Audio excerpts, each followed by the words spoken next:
In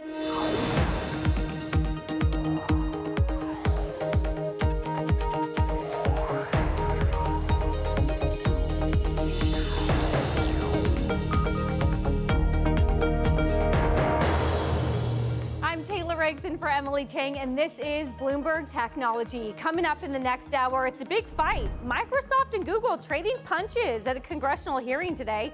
Microsoft is accusing Google of eroding journalism. Google striking back, saying Microsoft's assertions are diversions from recent hacks. It is a complicated fight. We're going to break it down for you. Plus, it is a post-pandemic perspectives. We're going to speak with both the CEOs of DocuSign and Poshmark, two companies that have benefited from remote work and, well, all that shopping we're doing. How do these companies look as more people get vaccinated? And of course, we're going to be speaking of those vaccines 1 year ago. COVID-19 gripped Holy Name Hospital, the epicenter of the pandemic in New Jersey. We catch up with the hospital president and CEO, Michael Marin, on lessons learned and new scientific breakthroughs, all part of our special series 1 year since the shutdown. And we're going to get to those stories in a moment. First, we have to take a look at the markets. It was a wild week. Kriti Gupta is going to be here to join us. And Kriti, it finally felt like the week when tech really started to respond to rising yields. Absolutely. That correlation between the two just getting even stronger, Taylor. It really solidifies the idea that tech, after all this time, was the haven that we were calling it for, the haven of the equity market. You can see on the chart behind me, you're really seeing this inverse correlation. When yields go up, tech goes down. It's really interesting that even after a few weeks of this, that's still true. That still holds true. What's interesting is even though tech was falling, I got two huge calls today.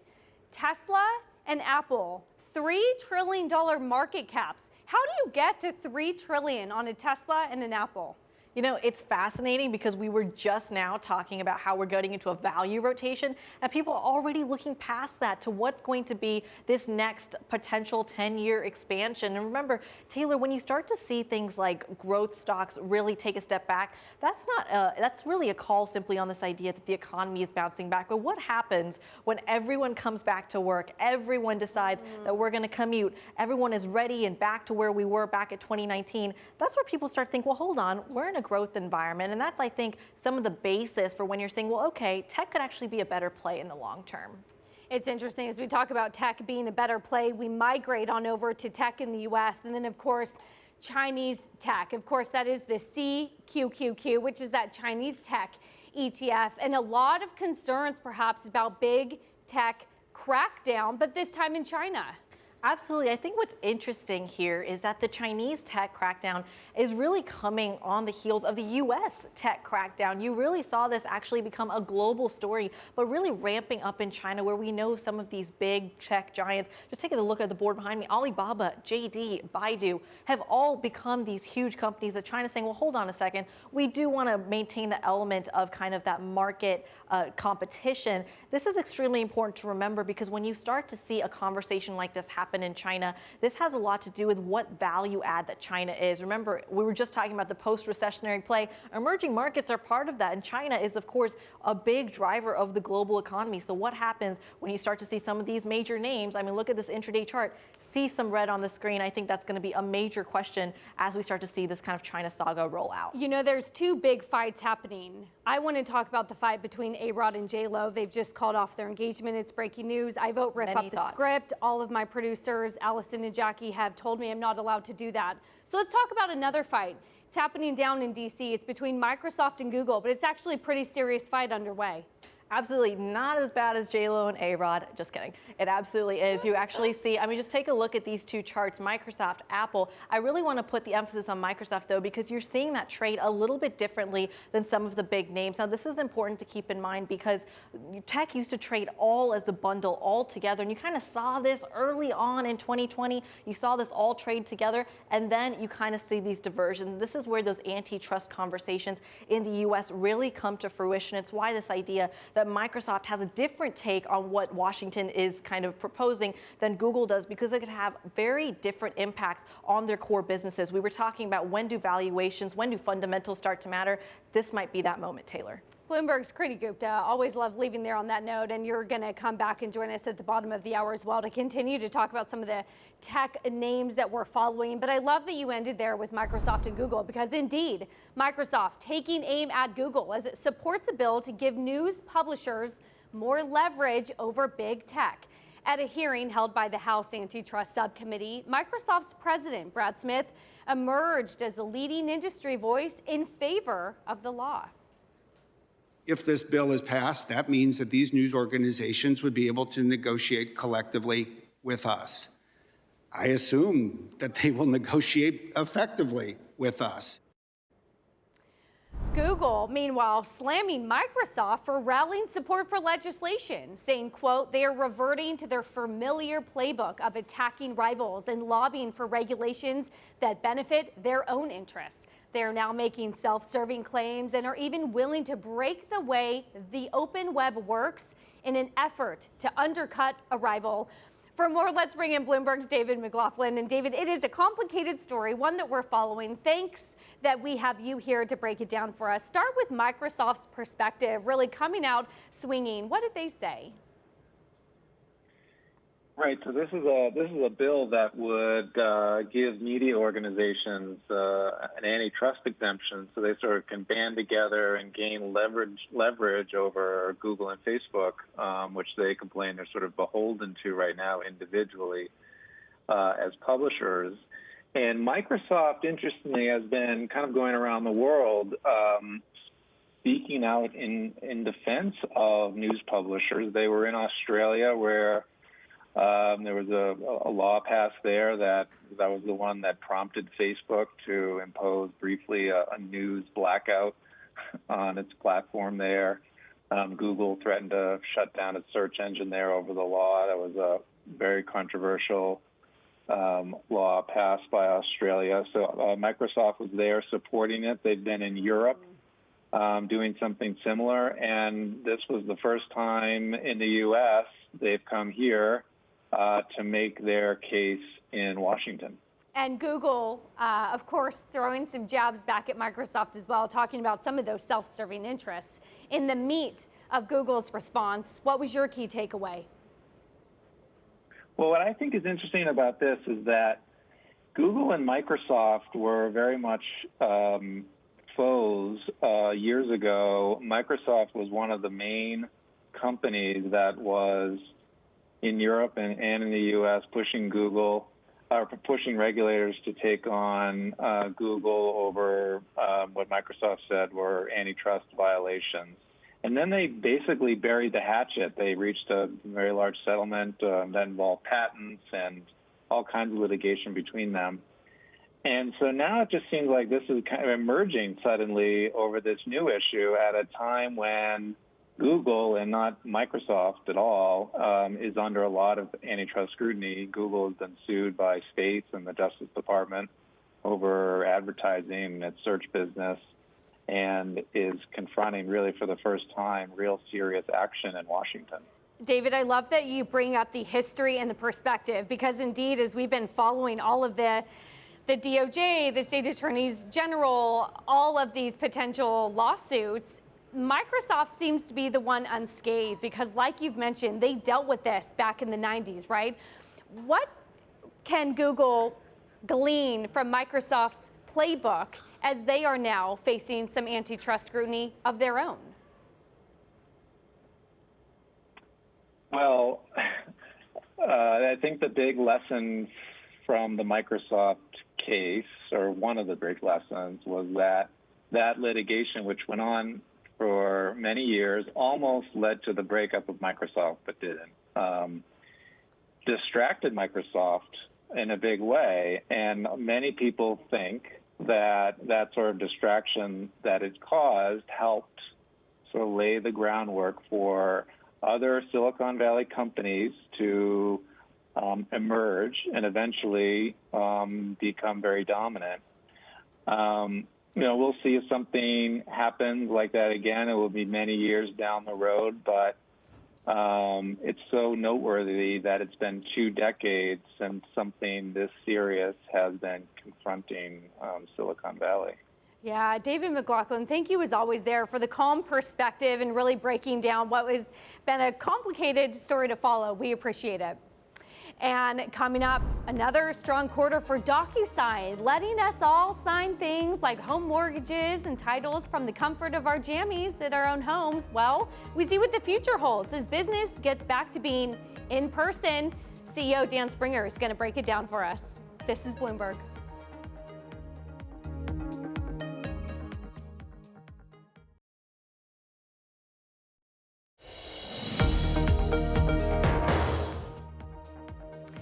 E-signature firm DocuSign has seen shares surge more than 200% over the past year as demand skyrocketed from people working remotely. The company reporting strong fourth quarter results and guidance for the following 3 months, beating estimates. Analysts largely brushing off concerns that the billings beat was lighter than in previous quarters. Dan Ives of Wedbush Securities gives DocuSign an outperform rating, a $300 price target, calling it, quote, the favorite next generation software plays. But the stock, of course, falling about 6% today despite those positive earnings on some of that broader tech rotation that we were talking about earlier in the hour. Joining us to discuss, DocuSign CEO Dan Springer. Dan, talk to us. I'm sure the pressure, of course, for the billings beat, and then it comes in a little bit lighter than usual. Analysts liking it a little, though, highlighting the conservative guidance. How do you respond? What do you say to some of those analysts? Well, again, we tend to be less focused on the short-term fluctuations in the stock because it's just so hard to predict, and tend to focus more on what you were articulating is the longer-term secular year. It's been a great year. We put up 50% revenue growth, and going from $1 billion to $1.5 billion. Not too many companies get to have that rate of growth, at that scale. So we're pleased, and the stock has obviously, performed well through the year, again, as you indicated. In terms of the short-term, pressure you're describing, we tend to think about the guidance forward, and we've talked about growing our revenue another $500 million and setting guidance for about $2 billion. So I think that's, healthy growth, and we hope aspire to actually exceed that. So from our standpoint, we feel really good about fiscal year 21. It was clearly the breakout year for the company. Yeah. And we're going to try to put up great numbers in 22. Let's talk about 22 then, because analysts really citing that long-term opportunity that you alluded to in contract life cycle management. What does that look like? Well, so if you think signature, of course, is when people say DocuSign, it's the core thing that people initially think about is e-signature. And that is clearly what brought us to this dance. But increasingly, our customers have said it's not just about signature, it's about the preparing agreements before they get signed, and then about managing, or the CLM you just referred to, managing those digital agreements once you have them. So we're investing big in there, and we believe that the overall DocuSign Agreement Cloud, which is that full set of preparing and signing and then managing those agreements afterwards, is the big opportunity. We take the TAM from signature to about 25 billion. And again, we're lightly penetrated there. It's still early days in signature, but we think it roughly doubles it when we go for the bigger opportunity. And so that gives us a lot of years of fantastic growth ahead. Where on the list of priorities is international growth? Very high. So, in some sense, we're really excited to finally get to 20% of our revenue internationally. But a company of our scale, realistically, we should be higher. International is at a blowout year and a blowout fourth quarter. We're going to need to maintain that kind of growth across the globe. One really positive indication I can give you is that for each geography, whether it's EMEA, LATAM, Asia Pac, Japan, every single geography in the fourth quarter exceeded their plan. So we're on a great sort of trajectory as we enter the new year to continue to drive international growth. You have an Analyst Day, March 24th. What's going to be the key thing you highlight? I think the biggest thing we've heard from investors, they really want to go deeper into the product. And as you were just talking about the DocuSign Agreement Cloud and where CLM fits in, they really want to understand that roadmap. And we want to, of course, deliver on that front. And then I think the second thing is there's some specific products within there that people are very interested in, like Notary. Everyone's excited about bringing the magic of DocuSign e-signature into notarizing agreements as well. And then the last thing I think on the product side would be this focus on what we're doing with advanced analytics and artificial intelligence. We bought Seal Software last year, and people want to understand how we're going to integrate that sort of artificial intelligence capability into our other products. Dan, it is the question that everyone is asking, and so we ask it. What does a post-COVID world with more vaccines look like? I mean, I'm sure looking forward to it because whatever it is, it's going to be better than the COVID world. No question. I'd love to get back into the office. I think our view is, the new normal is going to be sort of two different factors. One, there is going to be people going back and saying, I can do those things in person I wanted to do. And there's also going to be the learnings. And there's a lot of good that even though this has been, a very difficult situation, you don't want to waste a crisis. And we've learned more things that we can do remotely. And so we're sort of looking at this overall piece and saying, there's going to be an anywhere economy. People are going to want to be able to do everything they do from anywhere. And we look at DocuSign as a key part of the anywhere economy. And what we really wanted to deliver is the capability so that people can continue to do that stuff, whether they're doing it in the office, whether they're doing it from home, when they're doing it wherever they're traveling, and make those features and make those capabilities such that they can achieve what they used to have to do in the office, but now do it anywhere. Do you deliver that capability via strategic M&A? Well, I think we actually believe that M&A will continue to be a part of what we do, but it's a small part. And we tend to do these sort of tuck-ins where if we see that someone has built some sort of domain expertise in an area that should be in that overall, DocuSign Agreement Cloud, they got there faster than we did, and we decide that that's some special skills and capability we want to bring in, then we'll acquire. But I don't see us doing sort of blockbuster M&A. We've got great growth organically, and we think we've got the vision to allow the DocuSign Agreement Cloud to be the leader in this anything economy, and anywhere is going to be something that people can do with DocuSign. So we don't think we're going to need to do something bigger than that. Dan, I'd love to get your thoughts just on the broader markets. We know stocks go up, stocks go down. We know that you're not looking at the share price on a tick-by-tick basis. But in the broader conversations at Bloomberg, there has been some concerns about the tech route and really these high flyers, some of these recently IPO'd companies, and the re-evaluation of what this all means given sky-high valuations. What's your take on the recent tech route that we've seen? Well, so the route, if that's the right word for it, has clearly come after a pretty amazing rally, right? So when you put the two together, right, it's a tricky one. But here's my view. You have to start off and say, historically, where are we? In the tech space, we are at historical highs. We've never had valuations at these multiples before. So that, of course, causes people to be a little bit nervous. And then if there's a little bit of tricky news or something from the Fed with rates, I can understand why people would get skittish and have that kind of route as you were describing. But my view on it right now is what's different this time. And remember, I'm a person that lived through the .com, the boom and the bust. And I think what's really different here is people are focused on driving real success for customers. Well, that's why I'm more confident. Good perspective. Stocks go up, stocks they go down. DocuSign CEO Dan Springer, thank you as always for joining us. And we just bring you some breaking news about those stocks that are movies. It is Penn National, it is Caesars, NXP, set to join the S&P 500. Those are stocks, of course, that will be on the move in after-hours trading. And coming up, why black influencers are being underpaid on sites like TikTok, Instagram, and others. We take a look at the disparity and why marketers are offering them less. That's next. This is Bloomberg.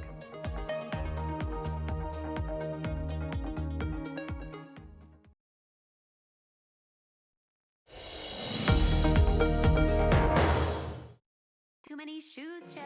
Look at my work shoes, club shoes, ballin' on a budget shoes. Like it DSW, these my favorite sneakers. My slippers, my slides, these shoes are alright. These ones are crazy. Anyone can get famous on TikTok, YouTube, Instagram, but well, it is a lot easier to make a living if you're white. That is the latest from Bloomberg's Sarah Fryer. In the most recent edition of Bloomberg Business Week, Fryer reports that marketers are increasingly underpaying black influencers. For more on this story, I want to bring in our Bloomberg Technology Sarah Fryer, who really, Sarah, you just bring to life these individuals that you talk about throughout that story on Bloomberg Business Week. Give us an example, an anecdote of what you heard out there. Well, I start the story with a woman, Sydney McRae, who was a sales manager at Massage Envy, trying to make some money on the side through becoming internet famous. And it finally worked when she started doing choreography on TikTok. And these videos were going absolutely viral. And really, in the meantime, promoting the songs that were attached to the videos. So record companies started to pay her, music artists started to pay her.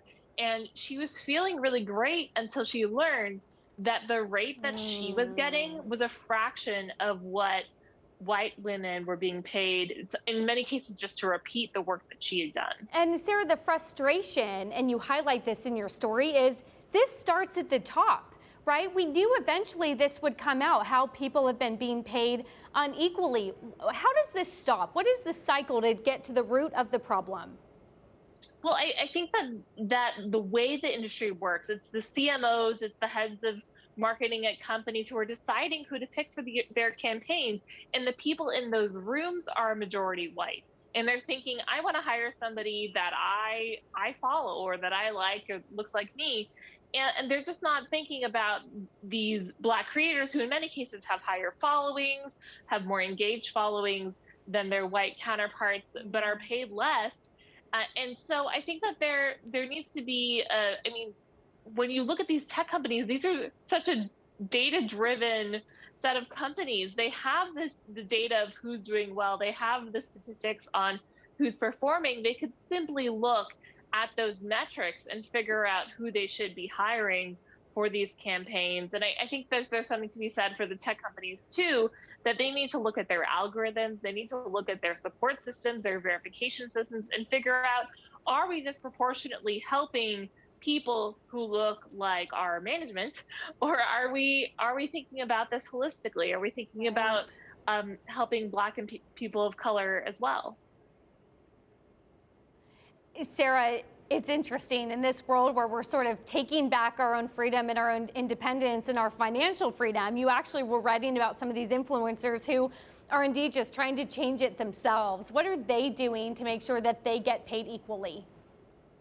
I think that they do have to take matters into their own hands. I talked to some influencers who are completely leaving this whole brand world and deciding to go it on their own with t-shirt lines or speaking engagements, other ways of making money that they can control. I also talked to a group of influencers who are banding together in a sponsored house. So with strength in numbers, they can pitch themselves as a group to a brand, which may be more appealing since their following combined is in the millions. So I think that there are a lot of different ways people are trying to combat this. But listen, all of these companies are responsible too. They all came out last year during the race protests saying Black Lives Matter. They all made it part of their marketing to support racial equality. And it just isn't showing up in where they put their money. It is about following through, putting money where your mouth is. Bloomberg Technology, Sarah Fryer, thank you for shining such a good light on this story. Coming up, Poshmark shedding a large portion of its 142% pop on the first day of trading in January with a lackluster quarterly report. We speak with the founder and CEO Manish Chandra next about his strategy after earnings. And later, it is all about 1 year on. We dive into it next. This is Bloomberg.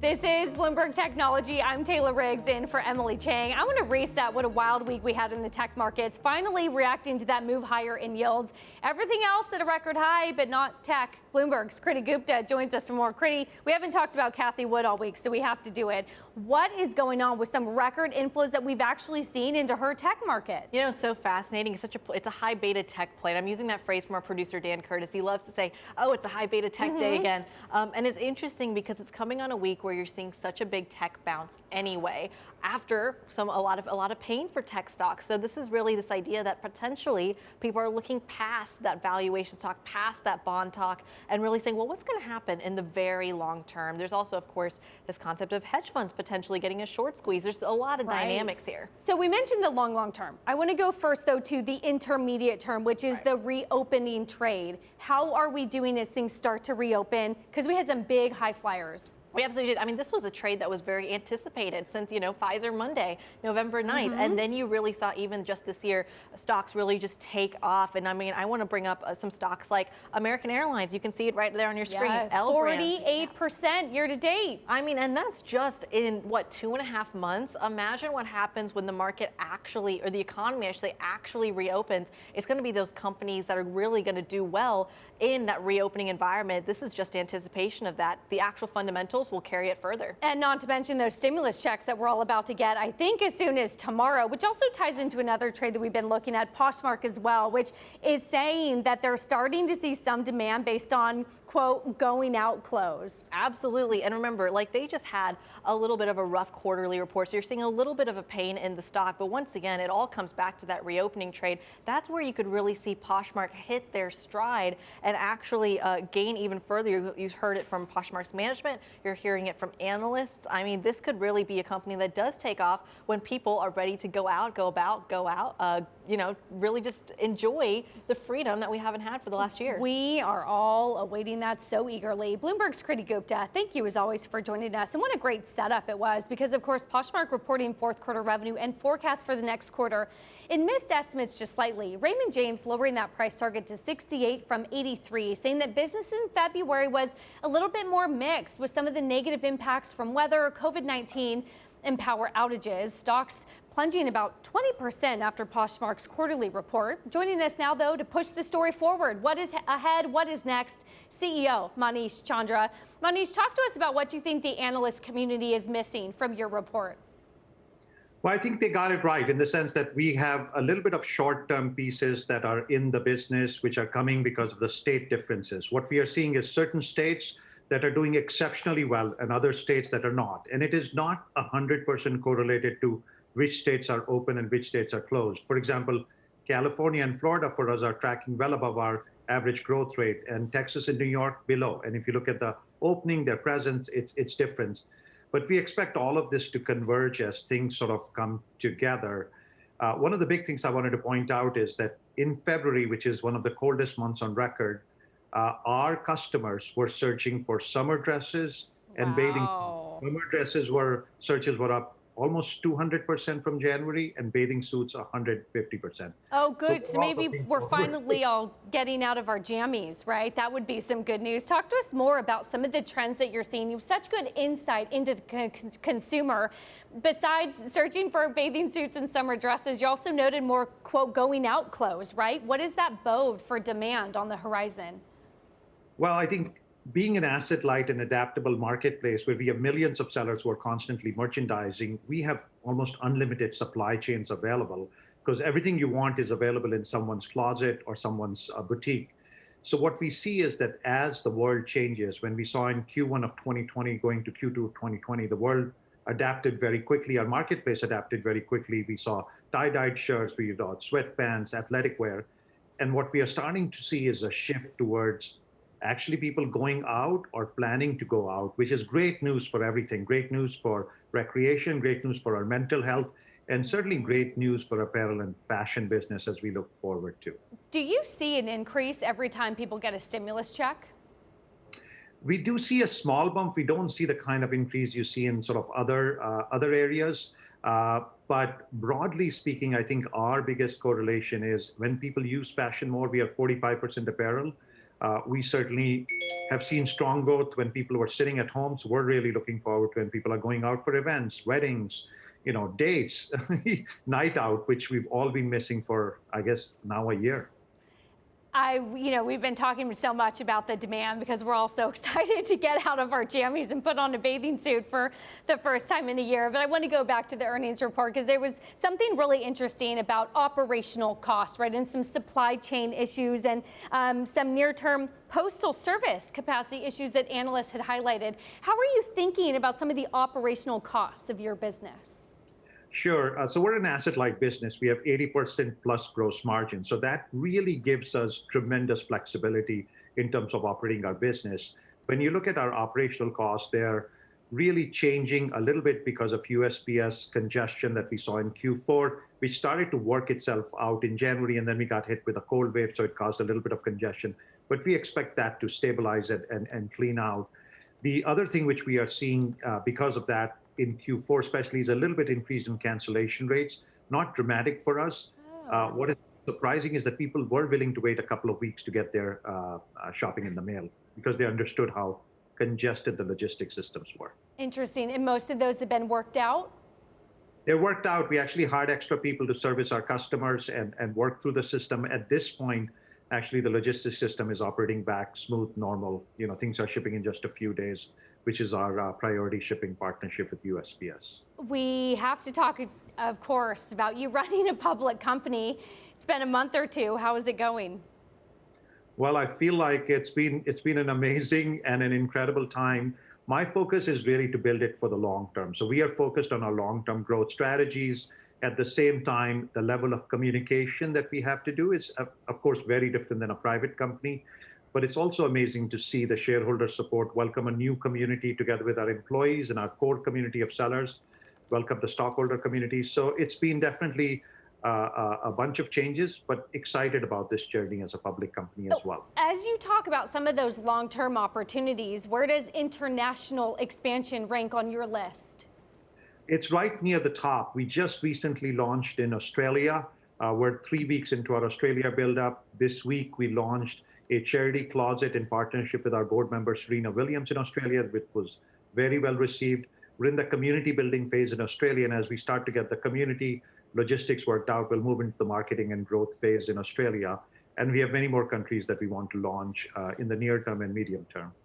You know, I asked our last guest this question, and I'm always so curious. As the CEO of a public company, we know you don't follow the stock movements day to day, but there has been a lot of concern recently about the share price of recently IPO'd companies who've been the big winners in this pandemic. And then, of course, some of the declines that we've been seeing for all of these high flyers throughout these tech markets. How are you thinking about some of the tech sell-offs that we've been seeing as people reevaluate valuations? Well, I think valuations in the short term to me are based on very, very near-term trends. But when I look at the long-term trend, many of the businesses, including Poshmark, have so much secular growth ahead of us. So we're super excited about what we are building, expanding internationally, building out categories, building deeper seller engagement. Just today, we finished the rollout of videos on the platform where we had videos in short form in stories. Now you can embed them directly in listings, giving people chances to sell more things and tell a deeper story. And then we're building enterprise tools. So I think we are focused on the long term. I think so are many of the other companies. And over the long term, I think there's so much growth ahead for all of us. Always looking forward to the long term. Poshmark founder and CEO Manish Chandra, thank you as always for your time and for joining us. Thanks. And coming up, Novavax CEO Stannar Good discusses the latest in their vaccine development and when we could see it in the US and the UK. And of course, the pandemic hit one New Jersey hospital so hard. We're looking at ways that they're now leading the fight against COVID-19. It is our 1-year anniversary. This is Bloomberg.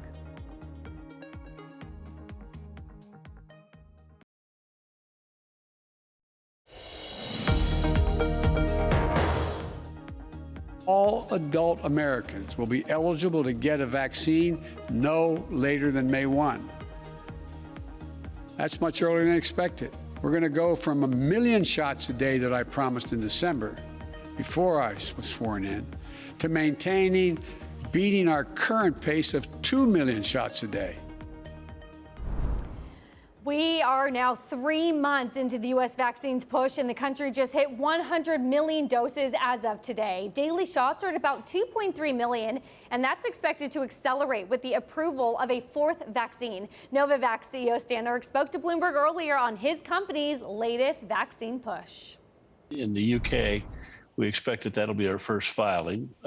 We did the phase 3 trial there, and those are the data that we announced last night. It was confirming what we've seen at the interim results, and then expanding it to show that we prevent all severe forms and importantly, as you point out, mild, moderate, and severe. So all along the spectrum. So we are putting together the data from this trial into a package, and we have in parallel work on the manufacturing side, what's called the CMC side. And both of those we hope to go in for filing with the MHRA, which is the UK equivalent of the FDA, in the second quarter, and then it's up to the agency to determine the timing of that. And would the U.S. be far behind that? Sorry, yes, you asked that. So we have a trial in the U.S. Going in parallel, which is going very well. Actually, we have got 30,000 people in the U.S., where we recruited the 30,000 people in 6 weeks, which was record breaking. We are now accumulating cases so that we can determine how well the vaccine works. Obviously, with the UK data and the South African data in hand right now, we have a lot of confidence that the U.S. trial is going to mirror those levels of data. So we have to put together the same package. It's several weeks behind the UK, and we'll put that package together. In addition, the same issues on the CMC side. So second quarter expected filing. Great. One thing that also really stood out in your results was the lack of severe cases. It looked like 100% efficacy versus the severe disease, even among some of the variants. Why? What's working so well in that? Well, we think it's a combination. I mean, all of the vaccine makers are using the same antigen, which it's called the spike protein, which stimulates an immune response against that, and that immune response is what blocks the ability of the virus to infect.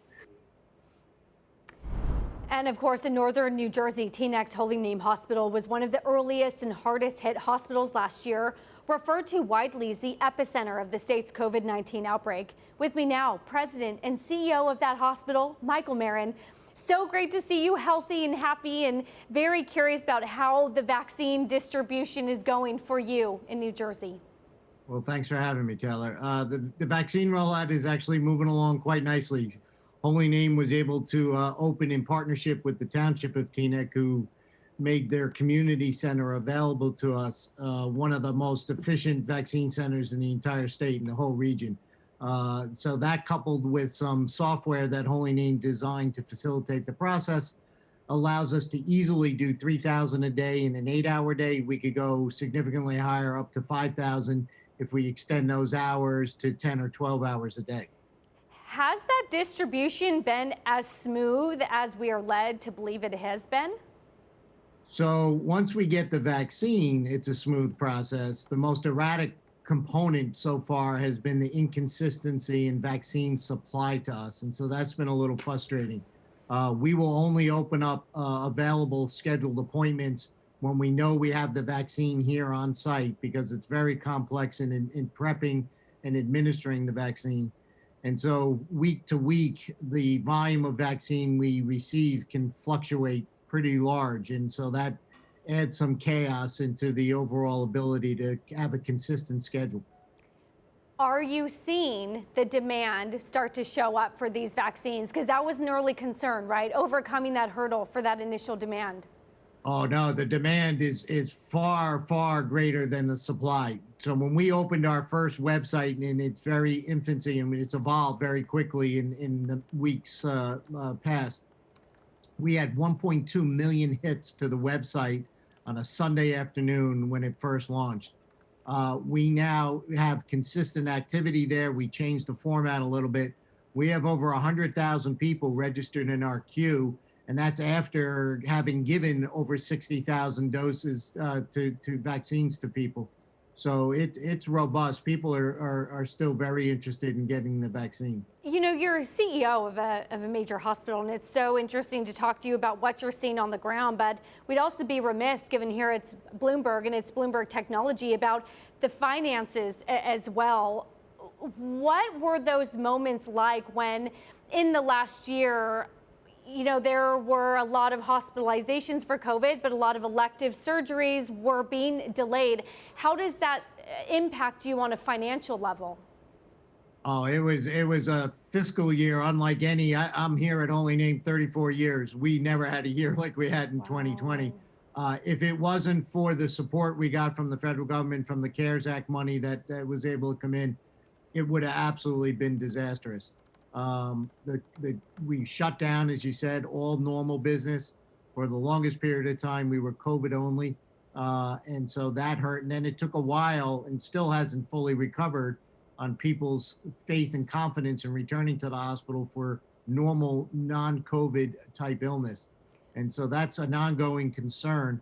And so it was a real challenge. There's no doubt about it. We only have about a minute left. We'd love to get your thoughts on new therapies that you see coming down the pike to help treat this as well.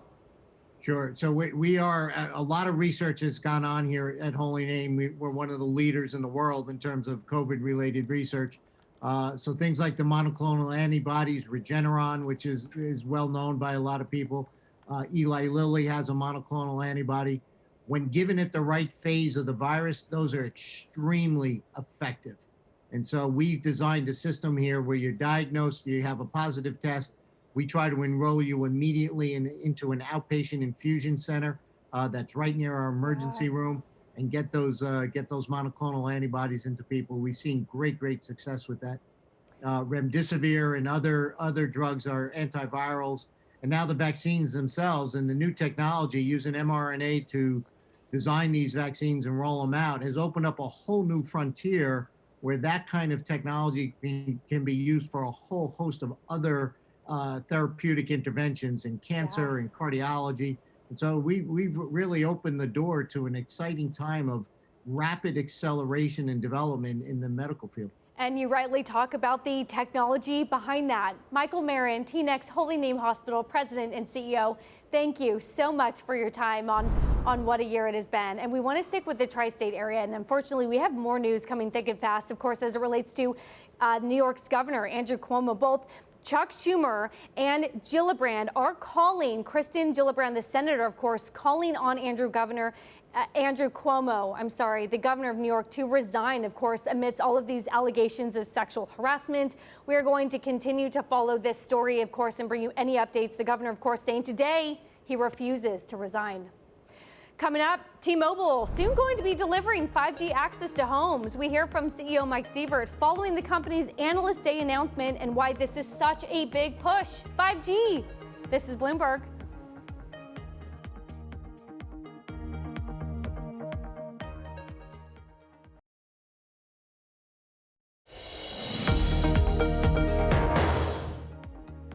Shares of T-Mobile climbed after its Analyst Day showcased multiple growth opportunities, really showing the company can sustain its lead in that all-important 5G.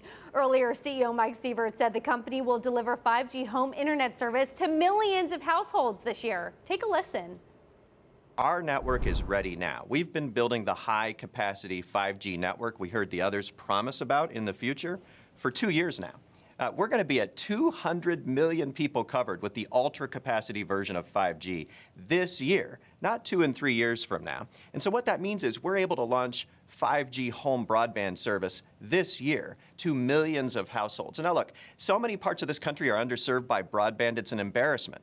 And we're going to come in and offer a viable, competitive choice, lower price, great service. Once we've done that to somebody with DSL or slow broadband, now the next guy that shows up a year or two later had better have something better than us, not similar to us. And so we're going to have a big time to market advantage. Okay, fair point. How many 5G subscribers do you currently have, and how do you see that growing through the end of the year? Well, we're north of 10 million right now, and it's growing quickly because substantially all of our devices are compatible with our 5G portfolio. And so that means every time you get a device, you're going to be moving to 5G. And that's going to start to pick back up. You know, there's a lot of talk today about the reopening of this country and how it's now arriving. It's not here tomorrow morning, but it's arriving.